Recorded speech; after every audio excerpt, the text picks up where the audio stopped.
there. And, alright. So, great area in Tucson. Why Tucson? Well, I've been coming to Tucson for a long time. Since really I was a college guy.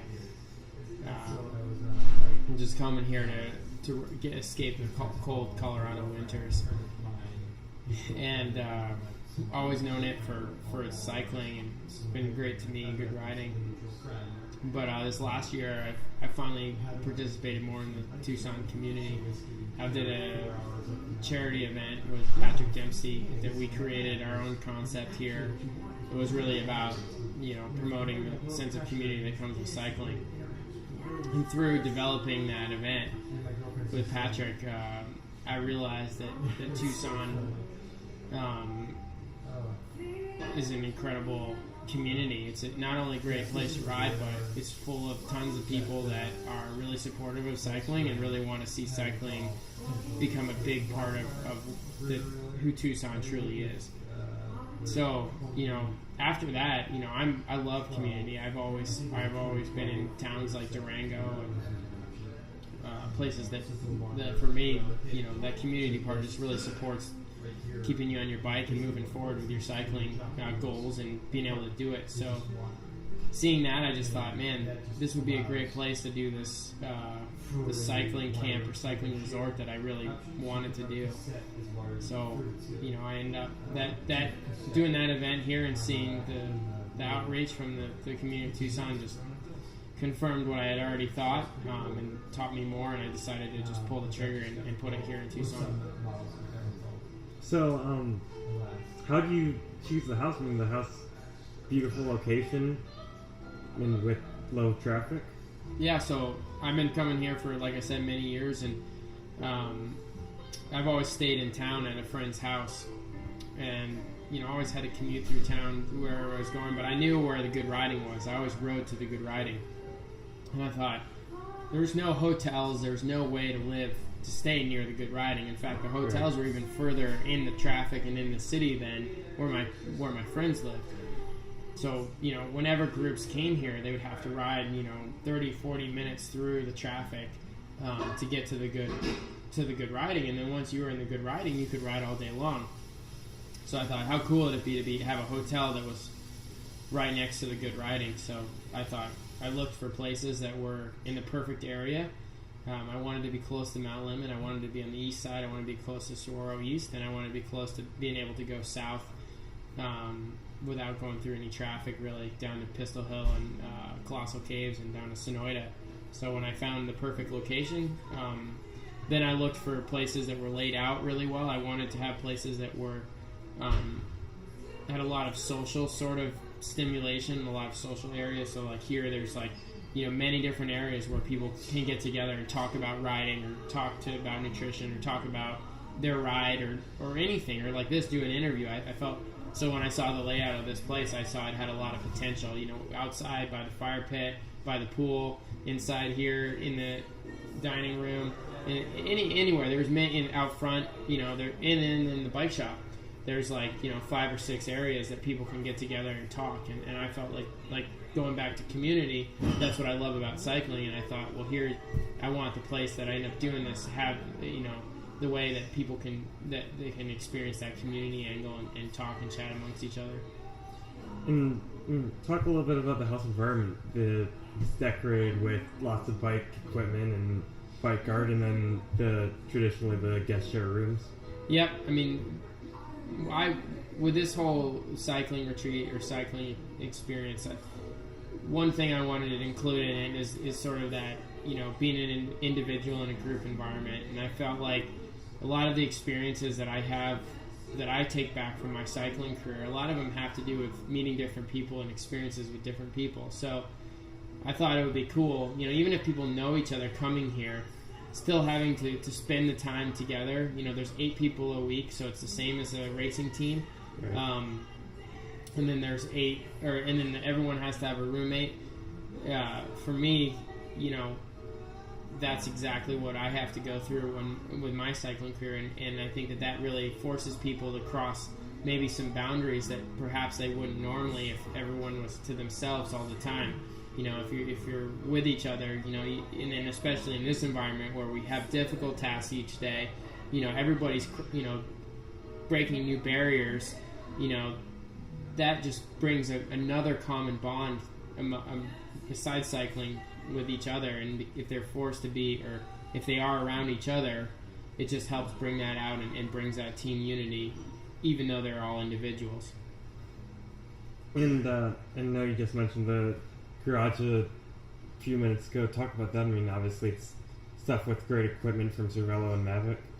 Yeah, I mean, I this whole concept kind of came along as I was developing it, but part of being a professional is being able to have the latest equipment at your fingertips and then being able to use different things. So I thought, well, you know, how could I make myself different, even more different than other businesses? And I thought, well, it'd be cool to give people the opportunity to ride the same bikes that I race on, and then have all the different wheels that I race on, and be able to have the sort of wheel arsenal. You know, if they want to use different wheels for different days, allow them to do it and try different stuff, and be able to notice it. So that kind of came along as I was going, but it turns out that, you know, it's one of the most popular things here, and I absolutely love it. The guests love it. It's really cool to have a car full of wheels as well when people have a flat, or if they want to change stuff because of the wind.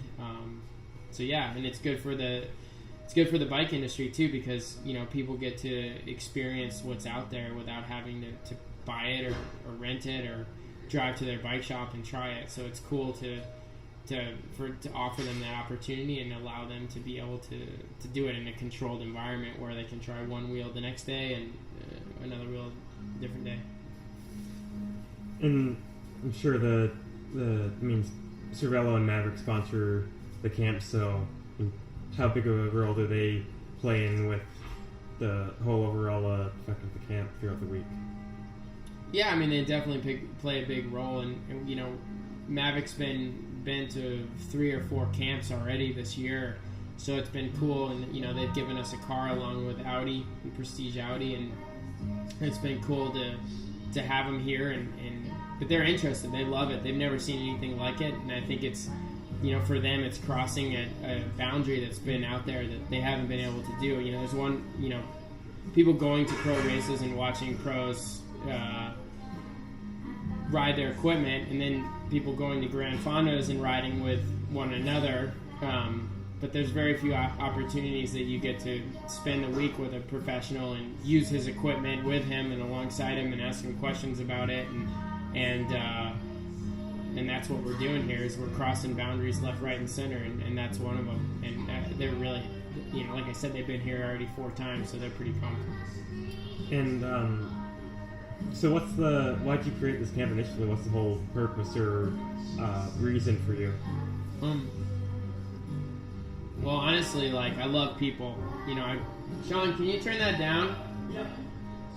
Like, I love my interactions, or having interactions with people. I mean, ever since I became a professional, that was one of the things that stuck with me the most, was traveling around the world to these different races, and then just meeting all these different fans at the starts and at the finishes and in the hotels, and then in the off season and doing charity events, or just people coming up to you at coffee shops or whatever. I've always loved to talk about my sport and what I do and relate to people. And like I said, cycling just has that really unique community bond where, you know, some 10-year-old kid could come up to you in a coffee shop and he says he just climbed Mount Lemmon. Instantly we have a common ground. You know, I mean, it would be difficult for a 10-year-old to go up to, you know, John Elway or something and say, man, I just threw a Super Bowl touchdown pass. You know, right. I mean, you can't do it. But the 10-year-old or anyone can experience exactly the same stuff that I suffering, the same work ethic, the same conquering the elements, the exact same things, the same sensations, the same challenges, and the same sense of success as climbing Mount Lemmon. So it's just that bond. So for me, this was like the ultimate way for me to get out there and take my love of sharing my sport and my experiences and my knowledge with everybody on a more intimate level, And like I probably told you already, yeah, it costs me energy. It's definitely energy when you give it that energy to people, but the energy that I get back from it is tenfold. So I'm spending a little bit of energy, but I'm getting 10 times more energy in return. And obviously with this camp, you've probably met people from across the country coming to it. Does that just play more into your sense of relative community and meeting more fans? Absolutely. I mean, it's really cool to see all the different people from different, we've had people from Europe, we've had an Australian guy, quite a few Canadians, and then of course people in the U.S. So it's been cool to meet all different types of people, and we've had, we've had professional car drivers, we've had pro motocross racers, we've had, CEOs, CFOs, marketing guys, you name it, lawyers, doctors, average people, 15-year-old kids, every type of person. So it's been cool to see. It doesn't matter. It's to see cycling and that theory that I have on community, see it truly proven, where it doesn't matter where you came from or who you are or how great you are or how not great you are.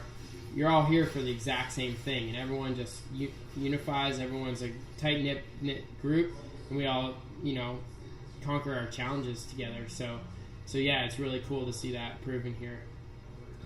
And last week, you guys had a group of hand cyclists that are here. What was that like? Just walk us through that experience for you. That was truly incredible.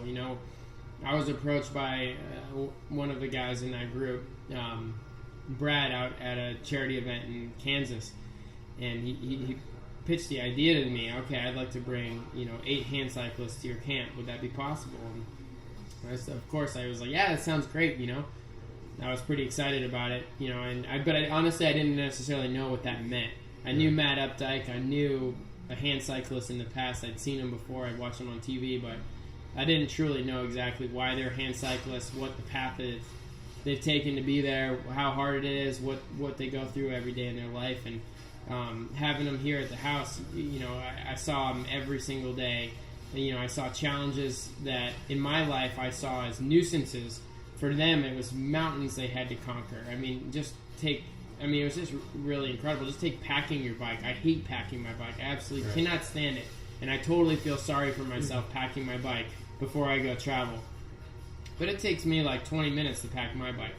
These guys to pack their bike takes like 4 hours. Every piece has to come apart. It needs to go in a box. It's a giant box. And these guys can't stand. They're in wheelchairs. They're moving around, and they don't complain. They just do it. Just everything, all across the board. I just saw a new respect and a new, perspective on the sport of cycling. And, we all do it because we love it. We work hard and we suffer. Like these guys didn't have to suffer like they were suffering. They could have taken a totally different path.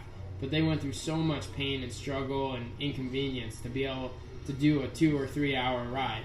I was just truly inspirational. And every week, like I said, I use energy to get energy.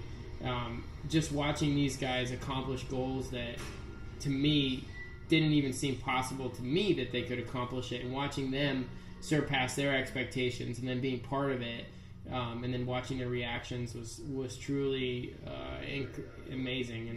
And I hope to do a lot more camps with them and with other hand cyclists and be a big part of their community as well. Sound like some truly inspirational people there. Yeah, incredible.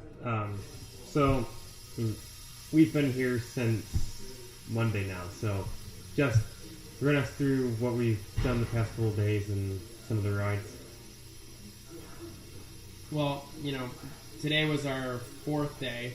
I guess it's kind of going by quick now. There's only one more day left, but the idea of this is really to take people through, a crash course of what my life is like, and teach them, cycling from, what I've learned over the last 15 years, and try to package it in a way that it seems simple and doable. And so I try to give people a ride that's fun, it's challenging, it's not excessively challenging. There's ways out if it becomes too challenging, but each day has a purpose and a concept, and it's really to teach people an element of training, an element of nutrition, an element of recovery, they didn't know before, and show them how simple it is and how easy it is to do it. And like I said, if people make it simple and it seems doable, then people are likely to do it, and the more consistent you are, the more successful you are. So I think everybody this week has gotten through everything quite well so far. You know, we have our intense day left, but which will be very challenging. But you know, today was a really long ride, a lot of rolling hills, and 2 days ago we did Mount Lemmon, which is one of the longest climbs in the world. So it'd be really cool to take people up that and see everyone conquer that as well. So I think everyone's doing really well. And then in terms of safety on the rides, I mean, you have a SAG vehicle riding behind us. Is that just let's see, how do I want to phrase this? And how big of a role of that safety factor does it mean to you, and to mean to you to have your guys protected and have yourself protected while you're out on these roads? Yeah, I mean, I definitely chose routes and constructed training routes that are relatively or are quite traffic free. That's really the starting point. You know, we do Mount Lemmon on a weekday. That's really important. On the weekend, there's a few more people up there. As you saw, there was barely any cars on the road. Right. Saguaro East, we do that at a day and a time of the day where there's not very many people. So you saw there was barely anyone in there.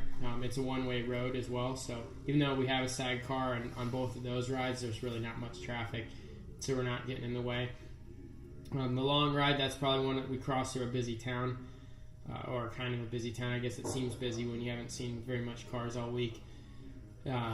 So that's the only thing, but yeah, I think that having the support car behind just, I don't know, makes the cyclist seem a little bit more legitimate to the traffic, and it seems like they kind of leave the cyclist a little bit more alone. I mean, but again, there's not that much cars, so but yeah, I mean, it definitely brings it down, and it's also nice to have a small group each week as well, so it's really manageable. And if people have needs or you know, they're pushing their limits a little bit hard, you know, basically everyone feels comfortable enough to go till they can't go anymore, or that they don't want to go anymore, and then they feel that there's a safety area, whether they can let go of the group and then there'll be someone with them, or they can get in the car or whatever. So for me, that ability really allows the people to push themselves a little bit more and feel secure in where they'll end up. So we just talked about the bike a lot, but let's talk about the nutrition. You brought in Sean. How much does the whole week of nutrition and eating healthy factor in? Well, you know, it's interesting because, you know, we have all different types of people coming through here, and you know, I don't know. Sometimes it's hard for me to tell, like, with different people how much they take what the information they're getting and the nutrition information, you know, whether they take it for granted or if they're interested or not. But, you know, some of the biggest things that I've done in my cycling career and from a performance standpoint have come from nutrition. Nutrition is a huge component to getting better and staying at a high level in cycling. And, you know, it's basically the gas that goes into your engine, and if it's not good gas, your engine's not even firing nearly its capability, and then, you know, it's wasting energy each day, and it's fatigued over time, or it wears out over time. So, you know, I've learned a lot. I've tried a lot of different things. You know, I've done everything in nutrition. So what we have here is really what's worked for me and for the Garmin team as well. And there's been a lot of years of making mistakes and learning from those mistakes that's in the meals here. So although they may seem, you know, okay, this is this food, or this is, you know, this is rice, or this is risotto, or this is, you know, quinoa, or what, you know, it seems simple, but the ingredients, the way it's cooked, the nutrients, the timing, the time of the day, these things are all really important, and the way they're given to the guests and presented, that's the big picture. That's what makes the difference, and that's the information that hopefully people take from this course. It's not just simply about eating well. It's about when you eat well, what you eat well with, and being consistent with it. So, I mean, we have Chef Sean here from Garmin, of course, but I mean, he seems like he plays much more of a role than just the cook. I mean, he interacts with us all. How big of a factor does he just play into the whole week? Yeah, huge. You know, when I originally asked Sean to come down, I was asking him to come down and for many different reasons, not simply to be the chef, because, you know, obviously being the chef is a big responsibility, but, you know, I wanted him to be part of something that, like myself, is really who he is. You know, I'm riding with people, I'm hanging out with people, but I'm doing it because I love it. You know, right. I mean, like today, I had a great time. There wasn't one moment today where I was like, man, I wish this guy would go faster, or these guys are annoying, they can't do the pace line, or, you know, this is ridiculous, or I ride way faster. And not 1 second. Like, I loved every minute of it. Like, it was just phenomenal. You know, even watching you cross, you know, 5 different boundaries since 2 days ago. You know, right. Like, for me, that made my day. And Sean is exactly the same way. As he loves to be around people. He loves to help people push their boundaries and move their limits and interact with people, and that sense of community. So that was really important to me, is like everybody that's the staff here is on the same exact wavelength as myself. So the customers or the people here, you know, they're getting it from every single direction. Because at the end of the day, it's not just about riding your bike and eating food and going to bed. It's about the social interactions. It's about reinforcing the things you learned with those social interactions. And Sean does a great job of it, but simply because he likes it. Right. You know, and that for me is the essence to what we have here at this escape. You know. So let's move on to the recovery. I mean, you guys have the compression legs here. How big of a factor, or how much do you emphasize recovery throughout the week? Yeah, I mean, there's a lot of different components of recovery here that maybe people don't even see. Obviously, the clearest one is like the Normatec recovery legs. A lot of people don't know about this sort of thing, or at least they see it maybe and they don't understand what it feels like. So it was really neat to bring the opportunity to them to be able to use it. And again, like I said, being consistent with things is really the way to recover successfully. So just people being able to have that access every morning, every night, every afternoon, you know, that's really what makes a difference, and it just adds another thing. Another component to recovery is keeping the stress down. A lot of these people come here from all different walks of life, different careers, different jobs, different situations. Just being able to sort of like the name, escape their other life and come here, and really your only focus is to ride your bike, eat your food, recover, watch the sunset, chill out, talk to one another. Just really enjoy your life, and that, you know, mentally, if you're in a good place and you're in a stress-free environment, that's helping you recover, because all those other factors, all those other attention things that get your attention, that drains energy, that stresses your body, and that slows down recovery. Food is another one that's really important. Another one is we have Cliff Bar as a sponsor, and we, you know, Sean makes his bars. Nutrition on the bike is really important, and that's one of the things that we've been teaching people about here, and that goes a long way to recover. Making sure people eat consistently at the right times during the rides with the right foods. Right.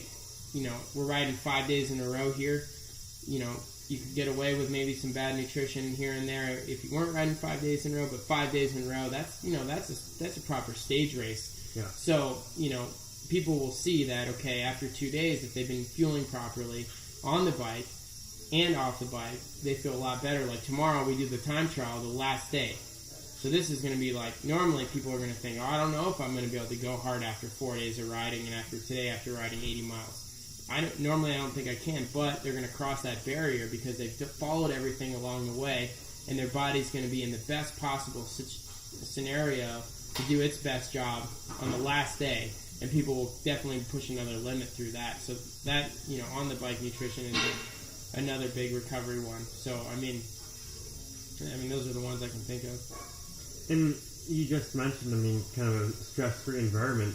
And is that just I mean, the sense that I get is kind of part of your life, just stress-free while you're here and open. Is that just extending that to your campers? Yeah, I mean, this is kind of funny because, my life actually isn't as great as it is here. But because I've created this, then now it's actually it's gone another step, like, just like the core strengthening every day. Like, I should be doing that every day. And my normal life, a lot of times I have other things going on, and I tend to want to skip that. And since I've been here, like, since it's been part of the schedule, I do it every day, and I've noticed a difference. So yeah, like, I mean, this is like sort of the perfect environment, and I'm very happy to be part of it, and it's made my cycling, like I said, use energy and get more energy. Well, for me, yeah, I use a little bit of energy, but I get back energy from everybody like you guys, and then I also have this awesome environment, which is better than my normal training environment. So I'm definitely winning for sure here. And let's actually, just for a minute, let's talk about the core strength. And you've been talking about how it starts up the muscles that you have to use. So just maybe talk a little bit about that. Yeah, like I wrote a book with my trainer Allison Westfall, and core for me has been one of my weak points, I guess, throughout my career. I've had a lot of injuries. I've had a lot of overuse injuries, and they've all kind of stemmed either whether the repair has been strengthening the core or they've come from a weaker core. So I've ended up working with many different trainers, and this girl Allison, she was really the one that did the most for me and turned me on to this sort of training. And with her, I've learned so much, and we've actually created exercises ourselves by making mistakes or coming back from injuries and or going to her and saying, oh, like I was telling you guys the other day, like, I wanted to learn how to accelerate better out of the saddle. Right. What muscles am I using accelerating out of the saddle? Oh, well, you're using these. And I'm like, well, can we create an exercise that's similar to holding a handlebar and pushing down on the pedal and using those muscles? So she did. So it's been cool to do that. And then here, of course, like, I want to make core training seem simple to people because, currently it doesn't seem simple. A lot of people think they need a gym membership, they need machines, they need TheraBands, they need balls, they need all this stuff. Well, Allison gave me all that stuff in the beginning. I had a gym membership, and I had balls, and I had TheraBands, and I had things hanging from doors. Well, what happened? Well, when I went to the races, I lost all that stuff, or I didn't bring it. What happened? I stopped doing it. So then I thought, well, part of my courses, I want to show people that core training is simple, and all you have to do is stimulate those muscles a short period of time, but just be consistent. And if you do that at the proper time, again, it comes down to the proper time. Before bed is okay, but it's not as good as right before the ride, right? Because if you do it right before the ride, then you end up using that muscle for 4 hours. So you get a freebie with that.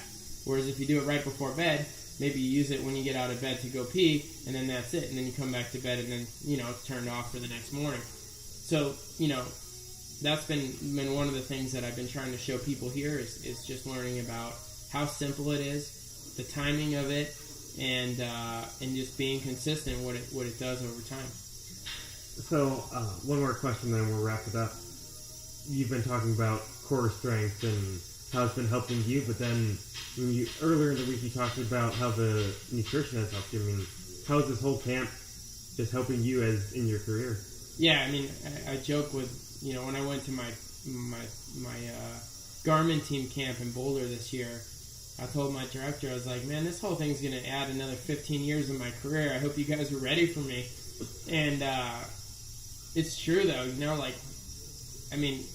I try to teach this or preach this to the campers. It's like a lot of these theories that I've come up with, I like to call like common sense theories.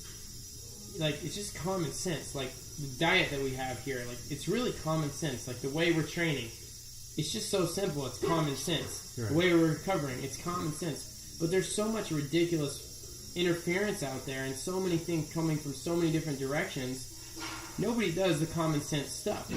Oh, well, this food has got this nutrient, so you need tons of this food, and this one this one grows in Hawaii in springtime, and you need to buy this one and this, and like you end up like chasing all this ridiculous stuff around that really doesn't do anything, and common sense, it's not good. So it's like, for me, like, working with Sean and working with everyone here, putting together all the components that I know in my heart and in my gut are what are right, but then seeing them in front of me, it looks so different, right? Right. It's like you doing this interview. Like, I'm saying stuff in this interview that deep down internally I know, but perhaps every single day I don't actually recognize. Right. It's so simple that I don't even know it. So, like, with this camp, it's been great for me because it's like, okay, this is the diet that I know I should have. Sean, can we cook this diet? No problem. He's cooking the diet. Then me looking at a farm, like, oh, wow, there that diet is. It lose good. And I do it every single day. Same with the training. I know how to train, but a lot of times stuff gets in my head. I feel sorry for myself. I lose focus, whatever. A lot of times it seems too difficult. I don't end up doing it. Here, it's so simple. Okay, group's doing this day. Group's doing that day. Okay, Tom, you need to do your training, like, just the same. Okay, you need to do the recovery, same thing. Right. All of it. So it's like, yeah, like, I've lost all kinds of weight. Like, I feel great. I'm really motivated. Like, again, this has been, like, the best thing for me, and it's been easy. It's been way easier than constantly critiquing and confusing myself, which I do when I'm stuck by myself, So it's been great. Yeah. Is there anything else that you wanted to add on anything else or anything that you wanted to cover? No, I think that's good. All right, and we're done. Thanks, man. Thanks for taking the time.